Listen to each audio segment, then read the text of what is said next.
again for coming today for the talk, conversation with Clara Hoag, but also with Associate Curator of Decorative Arts, Craft and Design from the Museum of Fine Arts, Houston, Elizabeth Essner. Very happy to have her here. Thank you so much for being here today and giving us this opportunity to do this conversation with Clara Hoag, whose show is up right now through Wednesday, November 20th. My name is Yvonne Garcia. I am the owner and director of Hooks-Epstein Galleries, the oldest gallery in Houston, founded in 1969. And so with that, I am gonna leave this space and leave it to y'all. So thank y'all for coming. Thank you, Yvonne. Yeah, thanks. I have to say, I'm really excited to be here. I always believe my job as a curator, I follow artists. So it's always really important to see and hear what they are thinking. So today's a perfect day to do that. And when I'm thinking about an artist, the first thing I'm thinking about, I'm a craft curator, I want to know about process, I want to know about where they start. Yeah. I want to know about that from a material perspective, I want to know about that from a conceptual perspective. And so I thought that that might be a great place for us to start. Now, Absolutely. so where do you begin? I begin with clay, definitely. My background is in clay, and I really have both a physical response to the material. It's a very visceral response. It's a material that kind of wants to be skinned. So for me, even just the kind of tangible, physical, figurative nature of my sculptures, it feels normal. It feels natural. Mm-hmm. There is also a conceptual framework that grounds that decision to work with clay. Of course, there are many artists, such as like a potter. If you're making pots, you're working with clay, right? That's kind of an automatic decision. From a sculptural standpoint, I love working with clay because it's a material that is rich with concept when it comes to representing the human form. So representations of the body, when they're made of clay, that material speaks to change. It speaks to vulnerability. It's a material, even when it's fired, where it's very strong, but still very breakable. And so you can say a lot about the human condition with that material. And so, the short answer would be that there is both a very physical, but also a conceptual framework for why I decided to work with that material. That's great. Maybe we can, I love this idea of skin because I think clay can be so flexible. Yeah. Here, you stay there, and maybe we can talk about this piece. Now when you and I had kind of an initial discussion about this show, you really talked about how this was a huge leap forward for you. This was a major kind of step in your thinking, in your work, and we pointed to this piece. So maybe you can kind of walk us through this piece. Absolutely. And thank you for asking. It is actually one of my favorites in the show. When I began this piece, it actually started as a whole head, similar to the other ones in the exhibition. And where it began to become a little more like my totem tower figure is that I build the piece as one and then cut it apart and then finish each sort of slice of the head. And then I had all of these other parts that I had built using coil building and slab building methods, really kind of basic stuff. Like a lot of my processes are kind of beginning or intermediate level stuff, so nothing super complicated. But then, joining all these pieces together and combining these layers became a really intuitive, fun process. There's kind of this balance between the analytical work of studying anatomy and proportion, and then the more intuitive kind of gestural process of layering these different, I think of them almost kind of like architectural components, cylinders, tubes, pipes, rubble, layering that all in between becomes much more intuitive, gestural.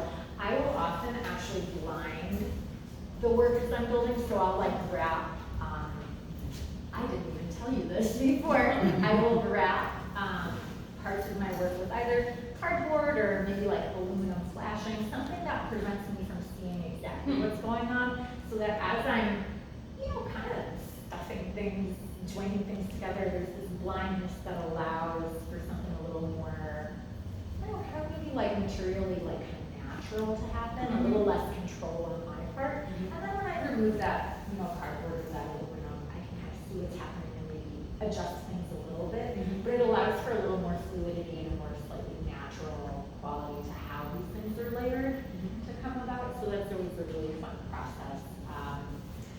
The glazing also certainly lends a skin-like quality. And there's something kind of also maybe like areas where it doesn't look like healthy skin, maybe it was kind of like illness or things that maybe suggest there's something a little more negative, not necessarily beautiful in the traditional sense of beauty. Well, it's interesting you say that because I think in your work you've talked about how there's this tension between delight and sort of chaos and more destructive qualities, more difficult things. And there is that tension, obviously, that you see here. So maybe we can talk a little bit, show us what the ball pit was. Let's dive in, right? Let's dive into the ball pit. Yeah, it is this place of sort of delight, but it is also more complex. So go ahead and maybe just kind of walk us through where that is for you conceptually. You know, it's funny, before we started the formal artist talk, someone mentioned the word overstimulation. I don't remember who quite said that, but it's absolutely that sense of overstimulation or just kind of so much going on. That can be the world around you, or it can be inner turmoil, and it can be something personal, or it can be something extraneous, be it social, be it political, be it anything else. And so yeah, that sense of being drawn in by the detail, or maybe by the figuration, like by the anatomy, like you're drawn to the gaze of the sculpture, or being drawn to the color. There are all kinds of things that can pull you in, but then the more time you spend with it, maybe you become a little disoriented or a little like kind of overstimulated maybe. So that balance, that tenuousness is something that I really look for in the work. And there is a certain joy. I mean, there is, you can't help Absolutely, but, yeah, be drawn. Maybe we talk about this totem, and I think we were talking a little bit before we began our formal talk about this particular moment and sort of feeling of imbalance, and so it is, maybe you can kind of walk us through these really fascinating relationships to architecture, these relationships to human form, but also, as you said, the human condition. Absolutely. Which I think goes in many directions. Absolutely. Yeah. And that's something universal. I mean, I don't necessarily speak, I probably, this is going to sound a little cruel to myself, but I'm probably not interested enough to make work that's biographical. Like I'm not, this isn't about me. It's Okay. about me, Okay. right? I love thinking about people, and I love thinking about people from both a humanist perspective, so that kind of idea of embracing an individual and embracing, and that includes meeting them where they are, embracing their flaws, and then also physically looking at the complexity of just quite literally the complexity of our bodies. So there's something scientific or almost kind of medical about that. I love using an architectural language to talk about those things. And in this particular piece, not only are there all of these little apartments that are kind of swirling with the ball pit, but the piece itself is also very totemic, suggesting either a skyscraper, if you've ever been next to a skyscraper and you look up and there's that kind of leaning quality to that tower. I like to, in my own way, embody that anxiety in the work. If you feel a little nervous, maybe it looks like it's going to tip over. Some of that's pretty intentional. But these pieces are quite strong. They're not going to fall over, and that kind of gets back to that strength of clay as the material. It's fired. It's more like rock than like mud now. So it's undergone that transformation. I also kind of think about these pieces being somewhat similar to a core sample. So if you think about looking at geological history, or even the way that civilizations will build upon the ruins of the past. You see that in Mexico City, you see that in Rome, and how a really truly rich urban environment that also has that deep history, you're going to see ruins next to modern buildings. And I love that duality. So, and that's maybe not necessarily literal in the piece, but I think about that while I'm working. Yeah. One of the things that's really fun about these as well, and this gets kind of into the sense of play that's inherent in a lot of my work. Ball pit balls are obviously a toy, right? Or we think of them primarily as a toy.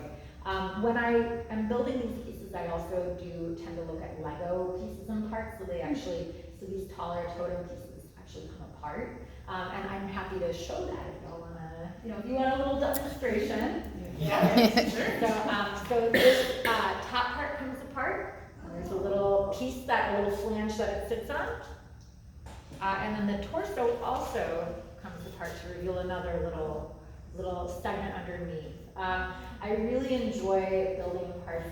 There is admittedly a very logistical reason for that. They're easier to ship, they're easier to get around somewhere, they're easier to fire. But I also do enjoy the conceptual quality of something a body being disassembled and put back together. And that sense of us being a sum of parts, of being an amalgamation of our beliefs and our experiences and that's joyful, that there's joy, there's sorrow, there's love and heartbreak and life and death and all of that's wrapped up into the word. Sure, it's never just one thing. Never just one thing. No, it is. But Yeah. I love that you're saying these are apartments. They are, I think. Right, they're not just buildings, they're apartments. Yeah. Which implies living in them, which implies life. And so I'm very curious then to take these kind of apartments and maybe talk about some of your works on paper. Oh, please, yeah, let's. And because these forms are pretty overtly borrowed from these. Yeah. okay, so walk us through, I love these kind of, okay, so the balls are here, but they also look like map pins. I can't help but, They do. right? So they kind of play this dual meaning in here. There's some, like mapping or cartography. Yeah. I love, Like places you can point things out. Yeah. Well, no, so, and this is also, again, probably like more something that I think about than something that's like overtly in the work, but I really love like situationist theory and situationist art, that idea of like how we move through a city and like cartography. And so like, it's not overtly here, but like the fact that these little balls, they're overtly the ball pit balls, and in fact, I intentionally made these.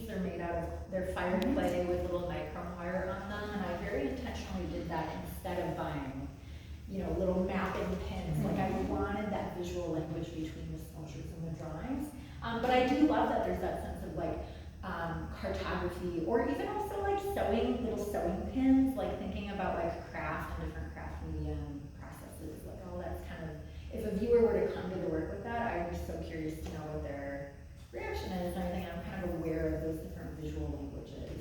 That was a big ramble. I'm actually curious about perspective too. Yeah. Right, because you're sort of, you're in this, again, kind of chaotic, not overwhelming, but you don't really know where you are in all of this, in a similar way to how this is not just one thing. Yeah. This is many things. This is that same sort of dizzying perspective. Yeah. So I'm wondering how you work, you do these concurrently, and how you're thinking about that.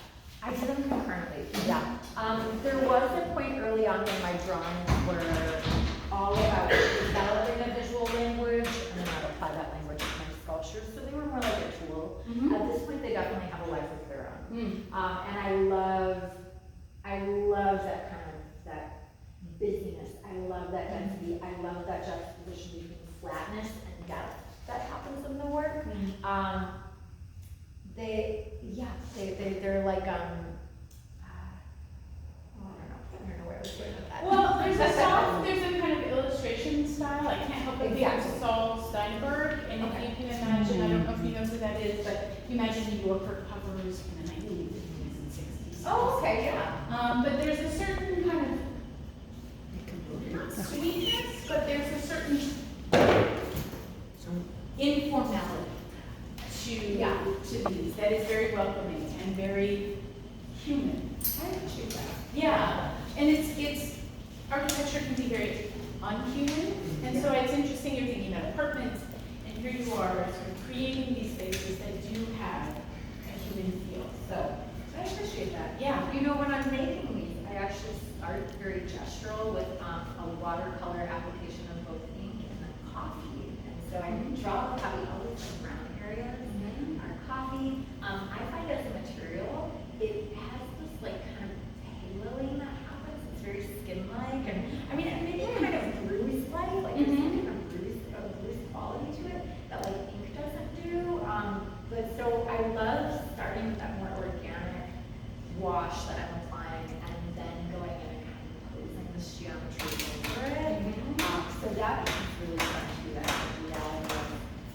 where it's more gestural or painterly or lacking control, and where I'm being a little more analytical and almost kind of mapping in my drawing. So that becomes really fun. And you're also using sound photographs. Yes, yeah. So Yeah, a lot of houses and windows, go ahead. yeah, well, no, so actually, and that does bring up a good point because it does speak to like where these smaller collages come from. So some of those over here. Yes. In these drawings, you tend to see small moments where there are little windows that are collaged into the work, and some larger images of, you know, like houses, buildings, a water tower.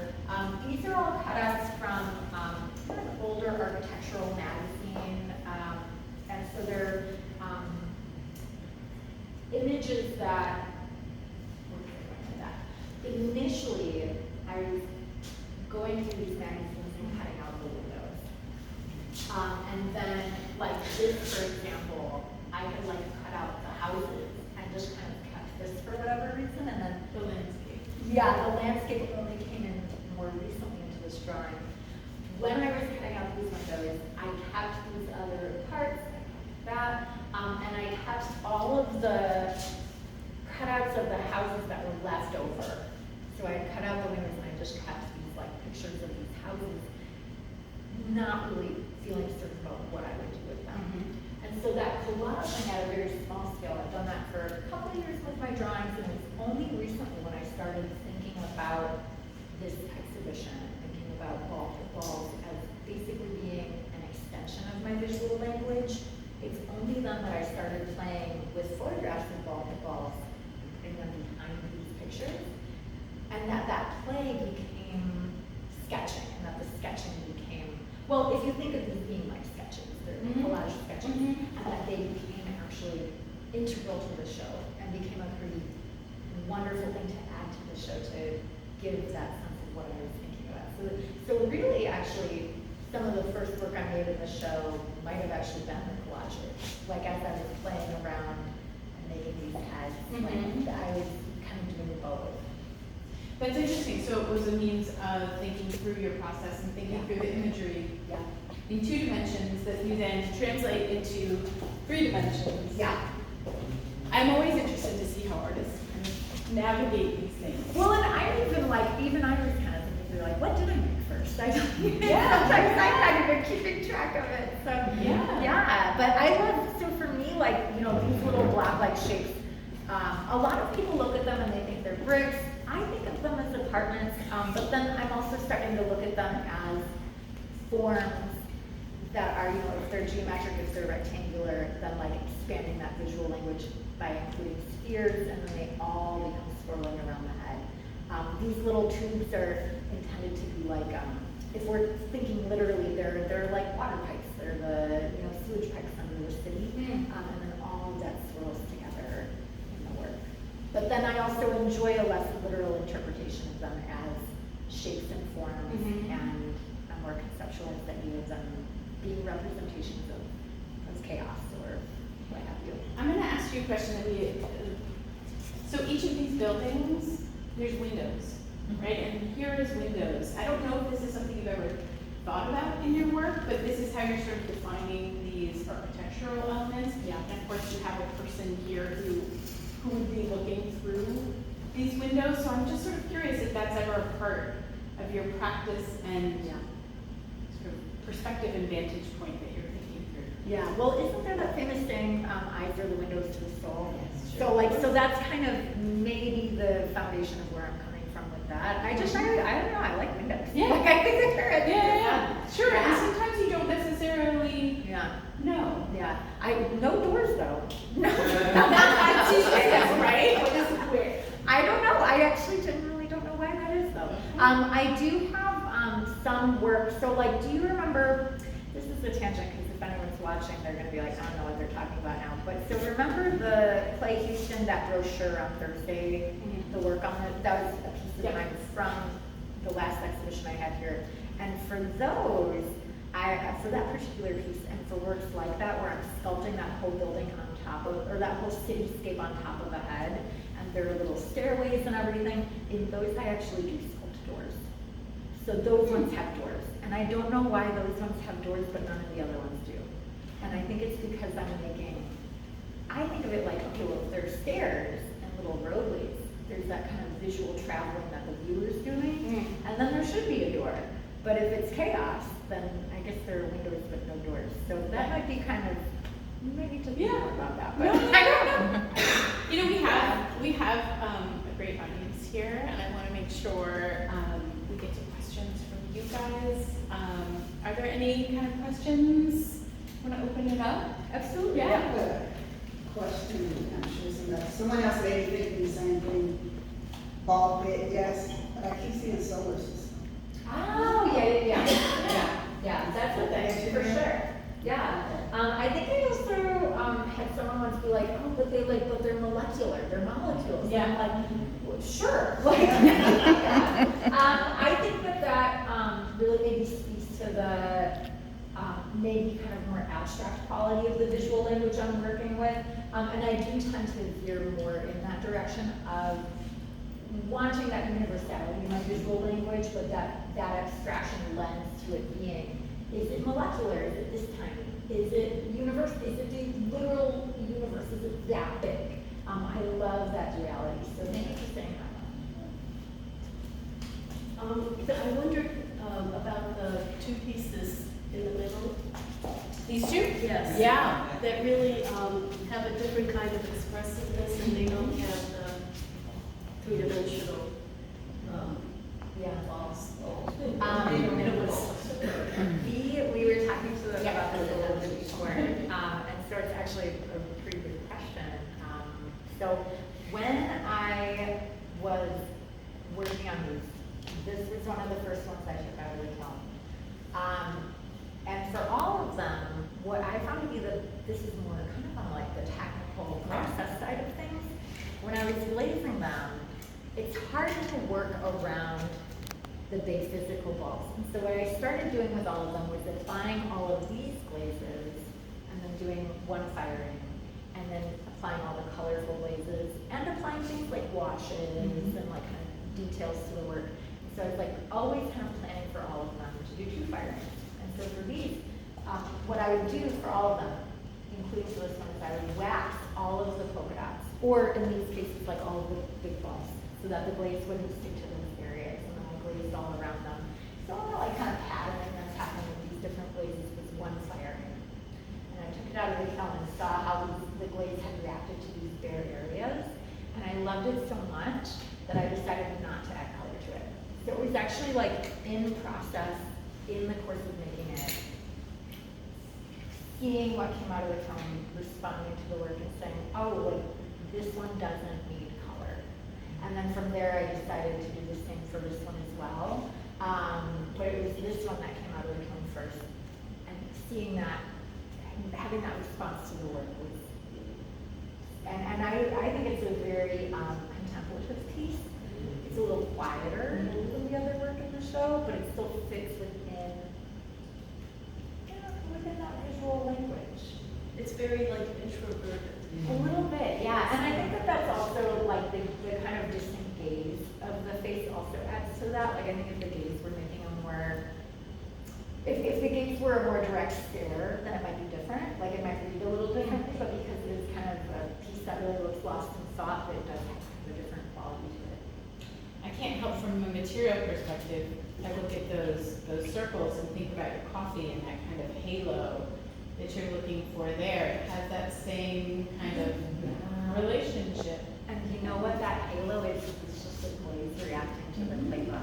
Like it's a very, like it's just literally the chemistry of the film. Yeah, and the materiality. Oh, thank you for saying that. That's such a cool insight. Thank you for saying that. Yeah, no, it is, and I think you're exactly right that when I walked into this room, I sort of understood all of these and came to this, and there is a different quality, and that actually leads me to a question. It's always, it must be interesting for you, and I always think for myself when I'm putting together exhibitions, there is, oh, I've learned so much seeing these things actually together. Yeah. What is that like for you? What have you learned as you sort of put this whole body of work together? And then, That's a really big question. I know, it's a huge question, but I gotta ask it. Yeah. And then where does that kind of lead you to the future? yeah, I am, gosh, good question. I feel, so the way that I work with ceramics, like, for example, we were talking about cutting apart that head. I think for me, I feel pretty certain about where to go next with my drawings. I'm gonna do more cutting and tearing of the paper and kind of more, the collaging is gonna become a little bit wilder with those. Sculpturally making bigger, like going bigger is fun. If I was like, but it's, you know, clay is tough because like the limitations of the kiln, sure, mean that, you know, like sometimes you have to build in parts. And so I love, but I'm really happy with where the work is now. So I might not know the answer to that sculpturally, but I think my drawings are gonna get a little more, you know, kind of if you think of the fragmentation of a figure like this, they're going to be kind of a little more fragmented. And maybe the sculptures will too, like become more fragmented. I think collage is a really interesting Yeah. point of reference, not just for your work on paper, but actually for these. This is very much a summation of different parts. Yeah, and it is kind of a collage-like process. When I'm working on these totemic figures, I do have basically a whole table of spheres and cylindrical forms that are bodily, and I have maybe like some feet over here and some heads over here, and it's quite collage-like in process. So I do generally think of those as being collages, even though the language we use to describe them would be sculpture when they're finished and fired. But the process is very collage. Yeah. Very collage. Yvonne, how are we doing on time? I just wanna. We're good. good? We're at 27 minutes. Oh, okay. Okay. Well, that is actually a perfect time to open it up to any more Yeah. questions. Yeah. So, Claire, how long does it take for you to, from beginning to end, create your totem or maybe just one single head? Yeah. And do you have the concept when you sit down, pre-sketch it out, or you Yeah. just sort of wake up one day and say, oh, I need to do a head, I need to do a totem? What's that kind of dig into your brain, that artist process? Yeah, no, that's a good question too. And I would say like given unlimited time, like no distractions, no nothing, I can get work done pretty quickly. It's a little easier to talk about one of these heads. Like it would probably take me like a couple of days to make this without any, like if I don't have to eat, if I don't have to take care of my dog. Like something this scale would take maybe like 2 or 3 days to build. Of course, you're also talking about firing and blazing and that gets a longer amount of time. One thing I will say though, and this kind of also gets back to that collage quality, is that when I'm working, I'm usually working on multiple pieces at once. And so I'm making, you know, enough balls for 3 or 4 pieces, not just the one. I'm making lots of various sizes of cylinders and squares, and like, you know, this piece doesn't have any of this kind of organic rubbly stuff, but like over here, like a lot of like, you know, cut, sliced, you know, squares and rectangles of long pieces, a lot of these tube forms. So I'll have like tables worth of stuff, and it'll often feel like I'm not getting anything done, and then all of a sudden like 4 or 5 pieces will be done kind of all at once. So that's a thing. Yeah, my process can be relatively fast when I don't have anything else going on, and it's just kind of all that other stuff in life that, you know, prevents you from having a full 10-hour day of studio or a full 8-hour day of studio. So things do get kind of dragged out. Clay is one of those materials that you have to babysit. So sometimes time-wise, you just really have to get it done. And sometimes you have a little more flexibility to wait a little longer.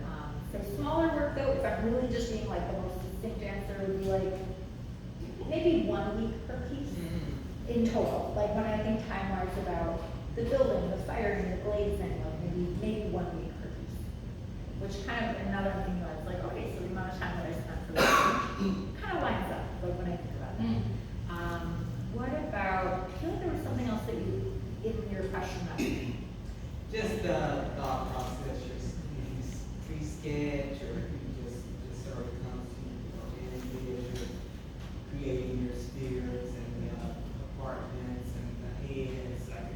see a room with heads over here, walls here, doors here, and like you said, then you just put them together. So how does that translate into your friends?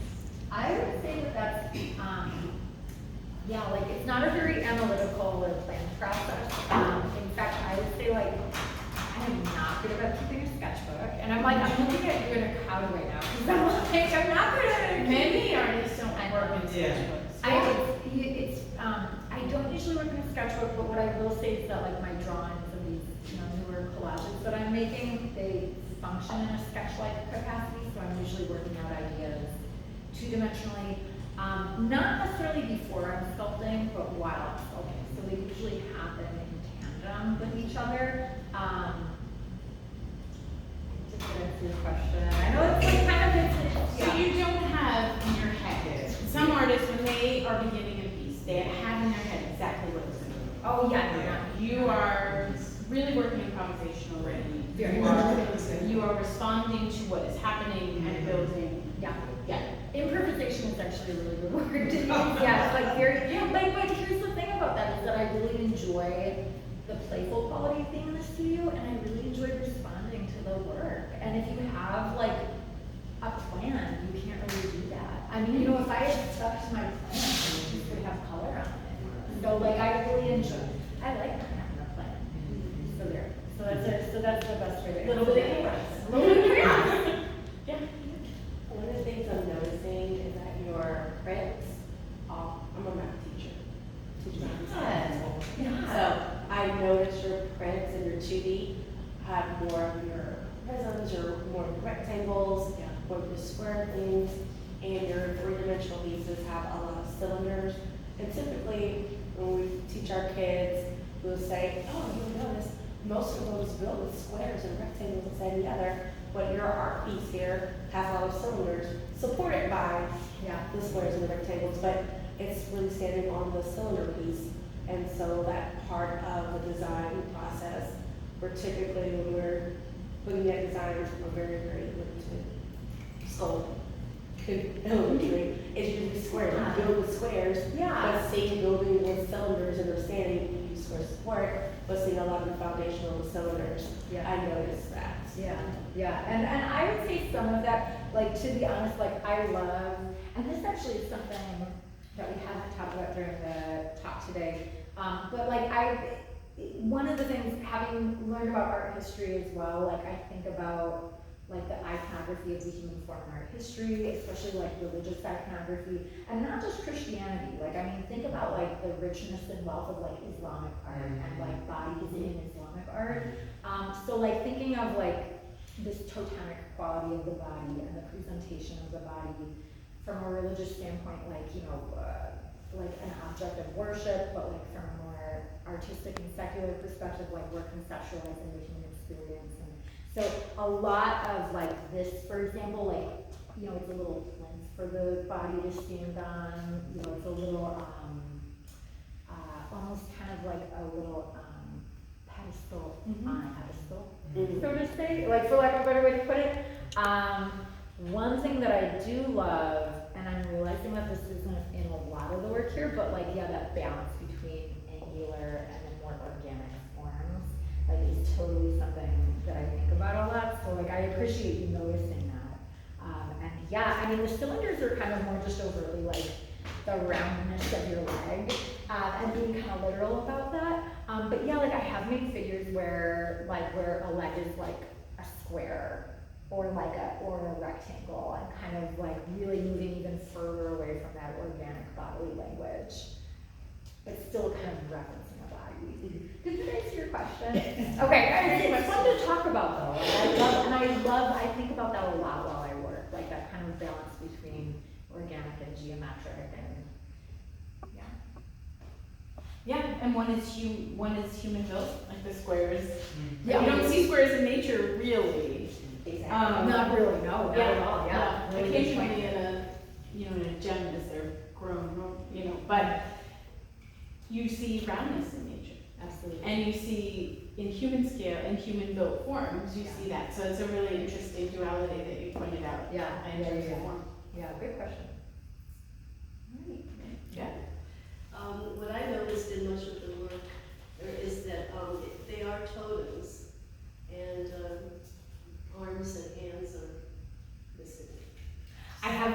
yeah, no. Not that they need to be there, but you know, they're very content. I don't know why, for me, like, arms are just not, I don't know, maybe there's like something kind of helpless about my fingers, but I will say I do have a couple of hands. And in this piece, for example, the hand. There's both of, like, just a technical, like, this is very easy to package ship, but then it also does still get to that, like, play-like quality and that toy-like quality to the work. So, like, this piece also, you know, this assembles here, and then it has this little hand here too, so it's technically 4 parts. So I've got a couple hands. I don't dislike arms, and in fact, actually, that piece has 1 arm. Yeah. Like that, Yeah. so I'm kind of beginning to, it's something I'm aware of in the work, and, I don't know why, I just have like kind of never felt like I needed arms in my representations of bodies, but I don't know why, like, I don't have a justification for that. Can I ask a question? Yeah, of course. Because you, of course, are working in clay, and the most basic clay thing is a clay vessel. Yeah, And I wonder what that relationship is yeah. to the vessel form. Yeah, because I almost think of maybe like an arm would be like either like a handle or like a little knob or something, but it's, you know, it's proportionally relative to the body of the pot. Not always, I mean, unless it's a George Orr pot, which are like huge. Yeah, I think it's a fun thing that I certainly would love to think about more and explore. I think it's a good point. Yeah, and like, because there's also so much anatomical language when we talk about pots. You know, we talk about the body of the vessel, the lip, the foot, the hip, the shoulder, so the belly. So yeah, absolutely, that's the thing too. Yeah. Yeah. All right, is that a good place to conclude? Yeah. I have to point out that she's wearing polka dots. Very on theme. Thank you all for being here. This is Yes. Yeah, thank you for coming. Thank you so much. Yes. to share your work. It's a pleasure to be here and talk to you. Thank you. Thanks. Okay, no, thank y'all so much for being here, and thank you once again to Elizabeth Essner for joining us today out of her busy schedule. So thank you so much.